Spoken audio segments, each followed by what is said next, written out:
Hello friends, welcome market. आए बहुत अच्छे होंगे। बात लेते हैं क्रूड ऑयल और नेचुरल गैस की मंडे सेशन और आने वाले हफ्ते में क्या रहेगा, कैसे बिगाड़ने सबको जानेंगे। शुरुआत सबसे पहले अगर क्रूड ऑयल से कर ली जाए तो क्रूड ऑयल में एक अच्छा खासा सेलिंग प्रेशर बना हुआ है। और मैंने जैसे ये कहा कि यस, जिस तरह से सप्लाई में बढ़ोतरी देखने को मिल रही है, यूएस सरकार भी कहीं ना कहीं पुश कर रही है प्रोडक्शन को, उसका असर पूरा देखने को मिलता है। एंड डेफिनेटली जो हमें फॉल देखने को मिली भी इस बार, डेफिनेटली वो इन्वेंट्रीज की वजह से हालांकि एक्सपेक्टेड था कि जो हमने पिछले हफ्ते 8 मिलियन बैरल पर डे के हिसाब से इन्वेंट्रीज आती हुई दिखी थी, लग रहा था कि इस बार थोड़ी कमी आएंगी। डेफिनेटली उससे उसके कंपेयर में तो कम आई, बट एक्सपेक्टेशन के हिसाब से ज्यादा ही आई। फिलहाल एक्सपेक्टेड था कि 2.4 मिलियन बैरल पर डे के हिसाब से इन्वेंटरीज में थोड़ा फॉल देखने को मिल सकता है, बट देखा जाए तो 4 मिलियन बैरल के हिसाब से आया, जो कि ओवरऑल कहीं के निगेटिव था। उसका असर ये पड़ा कि क्रूड ऑयल फिसलता हुआ ही दिखा है। बाकी फिलहाल ट्रंप की सरकार आने के बाद थोड़ा पॉलिसीज में और चेंजेस देखने को मिल सकते हैं। हालांकि जैसे ने बोला कि ट्रंप डेफिनेटली एक बिजनेसमैन है, प्रेसिडेंट से पहले, तो हमेशा वो दिमाग प्रेसिडेंट बिजनेस वाला ही लगाएंगे।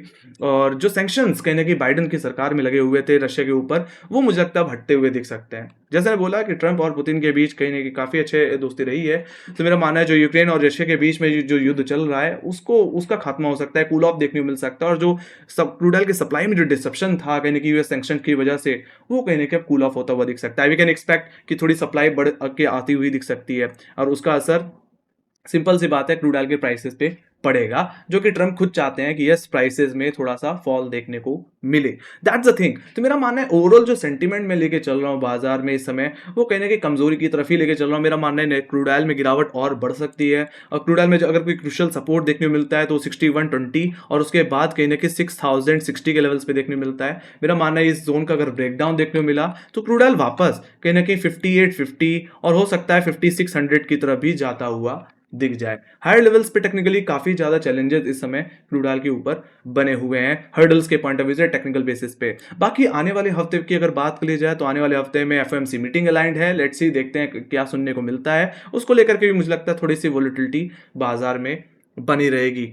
ओके, अब टेक्निकल बेसिस पे समझ लेते हैं मंडे के सेशन की रेंज क्या रह सकती है, और डेफिनेटली आने वाले हफ्ते में क्या हो सकता है, उसको समझते हैं। तो शुरुआत अगर सबसे पहले क्रूड ऑयल के रेंज से कर लूं मंडे सेशन में, तो रेंज मैं ऑप्शन डेटा के हिसाब से एक्सपेक्ट कर रहा हूं गाइस, वो थोड़ी वाइड है। एक्जैक्टली 6300 से लेकर के 6000, जिसमें अपर लेवल्स पे अगर समझ लिया जाए तो 6246, जो कहीं ना कहीं फ्राइडे का हाई था, ये हमारी इमीडिएट हर्डल की तरह काम करेगा। वहीं पे सेकंड हर्डल जो रहने वाला है वो 6300 का रहेगा, जो कि सबसे बड़ा कॉलेटर का लेवल है। और मेरा मानना है यहाँ पे ऑप्शन डेटा के हिसाब से भी देखा जाए तो 6300 के लेवल्स पे फॉलिंग 20 डे मा, और 6246 जो कि फ्राइडे का हाई था, वहां पे फॉलिंग 200 डे मा, 50 10 डे एक्सपेंसिंग एवरेज आते हैं। तो बहुत सारे हर्डल्स यहाँ पे देखने को मिल रहे हैं, और मेरा मानना है फर्स्ट अटेम्प्ट में 6250 6300 का जोन सेल जोन की तरह काम कर सकता है। इन केस अगर क्रूड ऑयल में कोई गैप अप भी देखने को मिल जाए, जो कि चांसेस कम ही लगते हैं, बट देखने को मिल भी जाता है, तो मेरा मानना अगर वो गैप अप इस जोन में अगर आकर के फेल होता हुआ दिखे, तो 6300 के लेवल्स पे एक स्टॉप लॉस लगा करके मेरा मानना है वापस शॉर्ट पोजीशन देखनी चाहिए। बाकी मुझे लगता है कोई बड़ी रिकवरी अगर क्रूड ऑयल में आनी है इस हफ्ते में, तो 6300 के ऊपर एक आवरली क्लोजिंग देनी पड़ेगी, या डेली बेसिस में एक क्लोजिंग, इंटरडे बेसिस में क्लोजिंग देनी पड़ेगी। ऐसे सिचुएशन मैंने यहाँ पे एक फॉलोइंग ट्रेंड लाइन का भी रेफरेंस दे रखा है, जो कि कहीं ना कहीं मार्क कर रखी है एक्जैक्टली जनवरी सीरीज की हाई से, जो कि 7000 के लेवल्स थे, और इस ट्रेंड लाइन को मैंने मार्क कर रखा है 11 फरवरी के हाई के लेवल से। तो मेरा मानना है इस ट्रेंड लाइन का ब्रेकआउट और 6300 के ऊपर निकल जाना एक अच्छा इंडिकेशन होगा। ऐसे सिचुएशन में हम अपसाइड को प्ले कर सकते हैं टू और 6400, जो कहीं ना कहीं हमारे इस हफ्ते का हाई था। वहीं पे सेकंड टारगेट, या मैं बोलूं सेकंड मेजर हर्डल जो देखने को मिलेगा, वो रहेगा 6500 के लेवल्स पे। अगर जोन के हिसाब से बोलूं तो 6490 और 6520 है ना, तो वहां तक की स्विंग मेरा मानना है क्रूड ऑयल देता हुआ दिख सकता है। बाकी मेरा मानना है जहां इस जोन में आए, वहां से दोबारा आप चाहे तो बिकवाली कर सकते हैं, अपने लॉन्ग्स को बुक कर सकते हैं। मेरा मानना है ये एक मेजर हर्डल रहेगा, क्योंकि ये एक्जैक्टली मंथली रेजिस्टेंस भी है। फरवरी सीरीज में लेवल्स को हम नहीं निकाल पा रहे, और ओटीएम में अगर सबसे ज्यादा कहीं कॉलेटिंग है तो 6500 के लेवल्स पे भी देखने को मिल रही है। तो मेरा मानना है 6300 का लेवल निकले तो 6400 6500 तक के लिए प्ले करिए, वहां पे रैली फेल हो तो वहां से अपना प्रॉफिट बुक कर लीजिए, ट्रेलिंग एसएल के साथ बने रहिए। बाकी फर्दर अपसाइड के लिए क्रूड ऑयल को कहीं ना कहीं वीकली क्लोजिंग 6500 के ऊपर देनी ही पड़ेगी, तभी आप कोई बहुत बड़ी रैली एक्सपेक्ट कर पाओगे। इसलिए मैं अपर लेवल्स की ज्यादा बात नहीं करूंगा, सिर्फ 6500 तक ही रखूंगा। तो वहीं पे जहां तक बात रही लोअर लेवल्स की गाइस, तो देखा जाए तो क्रूड ऑयल अपने सारे मूविंग एवरेजेस के नीचे तो ट्रेड कर ही रहा है डेली बेसिस में, है ना। अब यहां पे जो क्रूशियल सपोर्ट आता है वो आता है 6116, जो कि इस हफ्ते का लो है। और सेकंड सपोर्ट जो देखने मिलता है वो देखने मिलता है 6060। अगर मैं वीकली बेसिस में अगर मूविंग एवरेजेस को एक्टिवेट करूं, तो वीकली टाइम फ्रेम में एक ही मूविंग एवरेज है, वो है 200 वीक एक्सपोनेंशियल मूविंग एवरेज, है ना, जो कि आखिरी आखिरी मूविंग एवरेज है। और देखा जाए तो पुट राइटर के हिसाब से भी देखें तो 6100 6000 के लेवल पे ही हमें पुट राइटिंग भी देखने मिलती है। मेरा मानना ये बहुत ही क्रुशियल सपोर्ट रहने वाला है। फर्स्ट टाइम में आप चाहें तो यहाँ पे कॉन्ट्रा बेट प्ले कर सकते हैं, बट मैं तो कहूँगा थोड़ा कॉशियस ही रहना है, कम क्वांटिटी में ही ट्राई करना है। बाकी मेरा मानना है कोई बड़ी बिक वाली आनी है तो 6060 का टेक्निकल लेवल टूटना चाहिए या डेली को क्लोजिंग मिलनी चाहिए। अगर ऐसा हुआ तो मेरा मानना है क्रूड ऑयल की गिरावट बढ़ेगी, और ये गिरावट बढ़ के क्रूड ऑयल को ले जा सकती है 5900 5850, जो कि कहीं ना कहीं हमारे लोज हैं 20 दिसंबर के, वहां तक का डाउन मूव देखने मिल सकता है। बाकी मैंने एक राइजिंग ट्रेंड लाइन का भी रेफरेंस ले रखा है गाइस, जो कि कहीं ना कहीं हमारे पिछले साल के सितंबर सीरीज के लोज से हैं, और लगातार इस ट्रेंड लाइन पे क्रूड ऑयल सपोर्ट लेता रहा है। तो मेरा मानना है एक बार के लिए इस जोन में भी हो सकता है क्रूड ऑयल थोड़ा सा बॉटम आउट होने की कोशिश करे, या जब ओवरसोल्ड हो जाए तो यहाँ पे शॉर्ट कवरिंग आप एक्सपेक्ट कर सकते हैं। तो अगर आप कोई शॉर्ट बनाते भी हैं पोजिशनली, तो मेरा मानना है एक बार के लिए 5900 5850 के जोन में अपने शॉर्ट्स को कवर करना चाहिए, ट्रेलिंग एसएल के साथ या तो बने रहना चाहिए। मेरा मानना है वहां पे एक बार शॉर्ट कवरिंग आ सकते हैं, और हो सकता है दोबारा रीअटैंड में आपका ये 5850 का लेवल टूटे, और उस हिसाब से क्रूड ऑयल की गिरावट क्रूड ऑयल को ले जाए कहीं कि 5600 के लेवल्स पे। ये वही लेवल है मल्टी मंथ बेसिस पे जहां पे पिछले साल क्रूड ऑयल ने बॉटम बनाया था, है ना। तो वो लेवल्स वापस क्रूड ऑयल में फिर देखने को मिल सकते हैं। तो ये थे गाइस लेवल्स की, अपसाइड में कौन से लेवल्स पे फोकस करना है, लोअर लेवल्स पे किस पे फोकस करना है, वो सारे लेवल्स मैंने आपके सामने रखे। बाकी मेरा मानना है अगर इस रेंज के अंदर ही कामकाज हो तो आप रेजिस्टेंस से बिकवाली और सपोर्ट पे खरीदारी प्ले करके चल सकते हैं, न्यूट्रल बायस होकर के काम कर सकते हैं। That's the thing guys. कोई बहुत बड़ा बुलिश मूव क्रूड ऑयल में 6500 के ओवरऑल ऊपर ही देखने को मिलेगा। मतलब इस फरवरी मंथ की हाई के ऊपर क्रूड ऑयल जब तक नहीं निकल जाता, तब तक हमें थोड़ा सा यहाँ पे कॉशियस ही रहना पड़ेगा। बाकी जहां तक बात रही गिरावट को कंटिन्यू करने की, तो क्रूड ऑयल को इस हफ्ते का लो और 6060 का लेवल तोड़ना पड़ेगा। That's the thing. अब बात लेते हैं ऑप्शन डेटा की। तो यहाँ पे देखा जाए क्रूड ऑयल में तो फिलहाल के लिए हाई लेवल्स पे कॉलेटर का प्रेशर कहीं कि बढ़ा है। ऐसे सिचुएशन में अगर आप ध्यान से देखें तो 6200 की कॉल ऑप्शन में 19500 को आई, तो 6300 की कॉल ऑप्शन में कहीं कि 16300 का वाई बिल्डअप देखने को मिलता है। बाकी 6400 की कॉल ऑप्शन में भी 13000 ओआई एंड 6500 की ओटीएम की कॉल ऑप्शन में भी हैवी ओआई इमर्ज होता हुआ दिख रहा है। तो कहने की एक अच्छा खासा सेलिंग प्रेशर बना हुआ है, और निचले स्तर पे कॉलेटर के पॉइंट ऑफ व्यू से देखा जाए तो पुट राइटर इतने नहीं बैठे हुए हैं, कहीं हैं भी तो सिर्फ दो लेवल पे, एक 6100 की पुट ऑप्शन में जहां पे 11000 का वाई है, और 6000 की पुट ऑप्शन में जहां पे 5870 का वाई देखने को मिल रहा है। मेरा मानना है यहां पे 6200 6300 हर्डल, तो यहां पे 6100 और 6000 सपोर्ट लेवल की तरह काम करेंगे। आइदर साइड का ब्रेकआउट या ब्रेकडाउन आपको वन डायरेक्शनल मूव दिला सकता है। बाकी 6000 के बाद अगर कहीं ओटीएम में पुट राइटर्स दिख रहे हैं तो सीधे सीधे 5800 के लेवल्स पे, जो कि मैंने टेक्निकली आपको दिखाया भी, दिसंबर सीरीज का लो है, और उसके बाद 5600 5500 की तरफ भी जाता हुआ दिख सकता है। हालांकि ये कॉन्ट्रैक्ट ऑप्शन में कहीं ना कहीं एक्सपायर होने वाला है, बट मेरा मानना है क्रूड ऑयल की एक्सपायरी ऑप्शंस में अलग होती है और फ्यूचर्स में बाद में होती है। तो इस बात को दिमाग में रखिए, जो मेरा एनालिसिस है वो कहने की फ्यूचर्स के पॉइंट ऑफ व्यू से है। बाकी मेरा मानना है ऑप्शंस भी कहने के उसके साथ कोरिलेट करेंगे, तो इसमें मुझे कोई दिक्कत नहीं दिखती ज़्यादा, है ना, ऐसी सिचुएशन में। So that's the thing. तो यहाँ पे ऑप्शन डेटा भी कहने के थोड़ा सेलिंग प्रेशर इंडिकेट करता हुआ दिख रहा है, कॉलेटर के अंदर एक कॉन्फिडेंस को दिखा रहा है। That's the thing guys. So let me go to inventories को देख लेते हैं यहाँ पे क्या देखने को मिल रहा है। तो देखा जाए तो मैंने पिछले हफ्ते जैसे ही बोला था कि 8 मिलियन बैरल के पर डे के हिसाब से तो इन्वेंट्रीज आ गई हैं, इससे कम ही एक्सपेक्ट करके चल रहा हूँ, बट देखा जाए तो उम्मीद से तब भी ज़्यादा ही आई। फिलहाल एक्सपेक्टेड था कि 2.4 मिलियन बैरल पर डे के हिसाब से इन्वेंट्रीज आएंगी, बट आई कितनी 4.07 मिलियन बैरल। हालांकि देखे तो ये पिछले हफ्ते के कंपेयर में तो कमी है, बट एक्सपेक्टेशन से ज़्यादा है ना। तो उसको कहीं ना कहीं क्रूड ऑयल ने निगेटिवली लिया, उसके बाद हमने एक अच्छी खासी फॉल भी देखी। तो जैसे ने बोला कि ट्रम्प की सरकार है, इन्वेंट्रीज पे कहीं ना कहीं सरकार काफ़ी ज़्यादा फोकस कर रही है, क्रूड ऑयल के प्रोडक्शन पे ज़्यादा फोकस कर रही है, क्रूड ऑयल के प्राइसेस को डैम्पन करने के लिए फोकस कर रही है। तो उसका असर तो आपको यहाँ पे देखने को मिलेगा ही। मेरा मानना है आने वाले हफ्ते में हो सकता है एक्सपेक्टेशन के हिसाब से या एक्सपेक्टेशन से ज़्यादा ही देखने को मिले। हो सकता है 3 मिलियन बैरल पर डे के हिसाब से या 2.5 मिलियन पर डे के हिसाब से इन्वेंट्रीज आती हुई दिख सकती हैं। बाकी मैंने जैसे बताया कि सेंक्शन अगर हट जाते हैं तो इन्वेंट्रीज बढ़ेंगी उल्टा। Alright, that's the thing. Okay, और सिंपल सी बात है, अगर सप्लाई बढ़ रही है और डिमांड उतनी नहीं है, डिमांड को भी सरपास कर जाए, तो कहीं ना कहीं ओवर सप्लाई में काउंट होगी, और फिर बाद में क्रूड ऑयल के प्राइसेस ऑटोमेटिकली कहीं ना कहीं आपको कम होते हुए दिखेंगे। अब बात करते हैं गाइस नेचुरल गैस की। तो देखा जाए तो नेचुरल गैस में हाई लोज के फॉर्मेशन देखने को मिल रहे हैं और पिछले 2 हफ्ते से कहीं न नेचुरल गैस मुझे सरप्राइज़ करता दिख रहा है। हालाँकि मुझे लग रहा था कि ₹300 के लेवल्स पे आएगा और वहाँ से वापस करेक्ट हो जाएगा, बट सरप्राइजिंगली नेचुरल गैस ने 300 का बैरियर काटा, 310, 320 और 330 मतलब 330 तक के लेवल्स भी दिखा दिए। हालाँकि यहाँ पे नेचुरल गैस अधिकतर वेदर कंडीशन पे ज़्यादा डिपेंडेंट है। हालाँकि मैं ये भी एक्सपेक्ट कर रहा था कि पिछले साल जो हुआ कि फरवरी के शुरुआत तक आते-आते या फरवरी के मिड तक आते-आते थोड़ा-सा सर्दी में कमी आने लग गई थी और उसकी वजह से नेचुरल गैस के प्राइसेस में भी प्रेशर आने लग गया था, बट इस बार कुछ अलग ही है।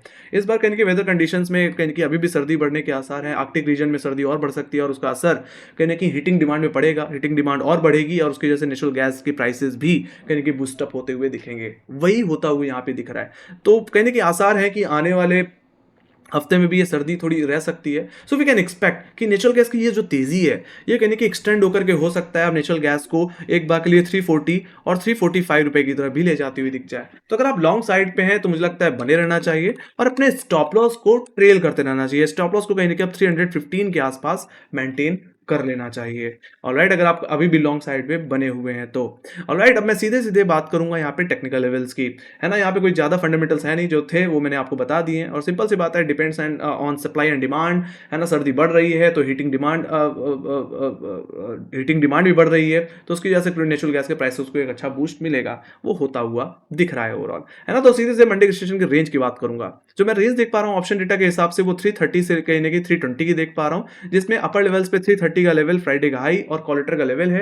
ये आपके लिए फर्स्ट अटेम्प्ट में हर्डल की तरह काम करेगा।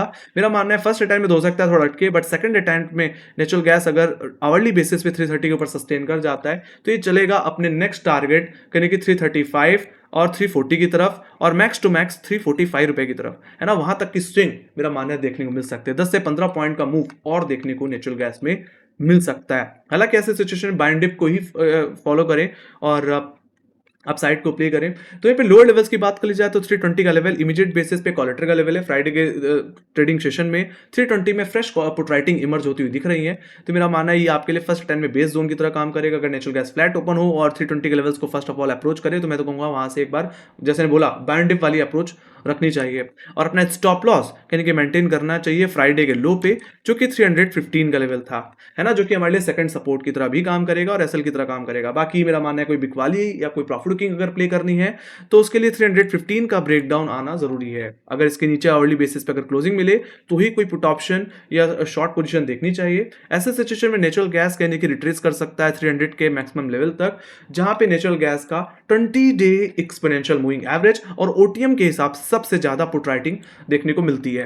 तो मेरा मानना है वहां तक की शॉर्ट देखी जा सकती है और वहां पे एक बार चाहो तो शॉर्ट्स को एक बार जरूर कवर करें या ट्रेलिंग एसएल के साथ बने रहें। इन केस अगर 300 का लेवल टूटता है तो मुझे लगता है कोई बड़ी गिरावट देखने को मिल सकती है। अदरवाइज मेरा मानना है जो हमने स्विंग देखी है नेचुरल गैस में उसका 50% रिट्रेसमेंट यहां पे देखने को मिल सकता है। अगर मैं फिबोनाची के हिसाब से भी अगर I am so sorry Fibonacci यहाँ से मेंटेन होगा, है ना? तो अगर मैं यहाँ पे से अगर फिबोनाची रिट्रेसमेंट को अगर देखूं, है ना, तो इसका 50% जो रिट्रेसमेंट लेवल आता है वो कहीं 303 पे ही आता है। तो मेरा मानना है वहां तक रिट्रेस कर सकता है और उसके बाद अपनी अपसाइड को वापस कंटिन्यू कर सकता है मेजरली, है ना? अदरवाइज कोई बेरिश ट्रेंड या कोई बहुत बड़ी कमजोरी 300 ₹296 के नीचे ही देखने को मिलेगी। एक्जैक्टली 20 डे के नीचे एक डेली क्लोजिंग का होना जरूरी है।